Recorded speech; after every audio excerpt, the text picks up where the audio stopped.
मैं प्रधानमंत्री श्री नरेंद्र मोदी जी, हमारे अल्पसंख्यक मामलों के मंत्री किरण रिजिजू जी का मैं बहुत इस्तकबाल करता हूं।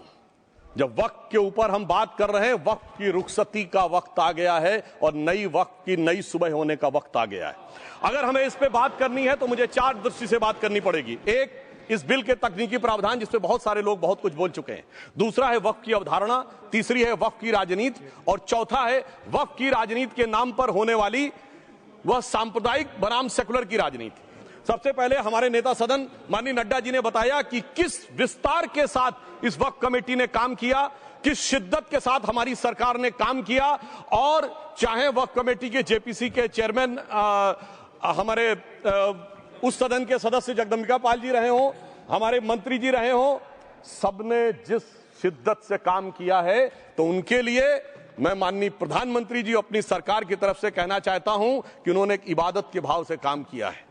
तो मैं कहना चाहता हूं, इबादतों की तरह मैं ये काम करता हूं, अपने फर्ज को झुककर सलाम करता हूं, फिर भी आप खिलाफत कर रहे हैं। तो तेरी मुखालफत से निखरती है शख्सियत मेरी, मैं सियासी दुश्मनों का भी बहुत एहतराम करता हूं। तो इस एहतराम के साथ मैं अब आगे का बयान शुरू करता हूं और मैं ये बताना चाहता हूं कि एक बड़ी सिंपल सी बात है जो अभी माननीय नड्डा जी ने भी कहा। दुनिया के तमाम मुस्लिम देश बता दिए, इस्लाम की धर्म स्थली सऊदी अरब, सबसे बड़ा मुस्लिम देश इंडोनेशिया, जहां खलीफत रही वहां टर्की, और जहां आईएसआईएस का इलाका वहां इराक और सीरिया, वहां कहीं भी कुछ भी नहीं है ऐसा, फिर भी हमारे यहां क्यों है कैसा। तो मैं कहना चाहूंगा सभापति महोदय, एक हिंदी में कहावत होती है, नया मुल्ला प्याज ज्यादा खाता है, परंतु यहां तो जो गैर मुल्ला प्याज बहुत खा रहा था, और इतना खा रहा था कि आंसू निकल रहे थे गरीब मुसलमान के भी और देश के भी।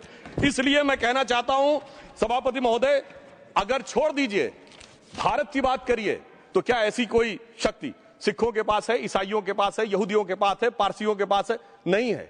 छोड़ दीजिए, इस्लाम के अंदर आइए। अगर इतना भाईचारा है तो ये सुन्नी वक्फ बोर्ड और शिया वक्फ बोर्ड अलग क्यों है मेरे भाई?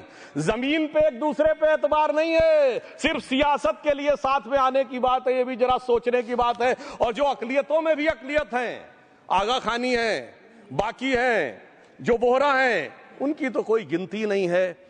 हमारी सरकार ने पहली बार मुस्लिम समाज के अंदर भी ईमानदारी से सबको समान प्रतिनिधित्व देते हुए एक नई सुबह के नए वक्फ का आगाज किया है। इसके लिए मैं सरकार को बधाई देना चाहता हूं। और सिर्फ ऐसा ही नहीं है, मुस्लिम समाज के अनेक लोग इस प्रकार के नियमों से बहुत प्रभावित हुए और बहुत प्रताड़ित हुए, जिसके अनेक उदाहरण बहुत लोगों ने बताए होंगे। मोहम्मडन एजुकेशन सोसाइटी कोल्हापुर का केस है, ईदगाह मैदान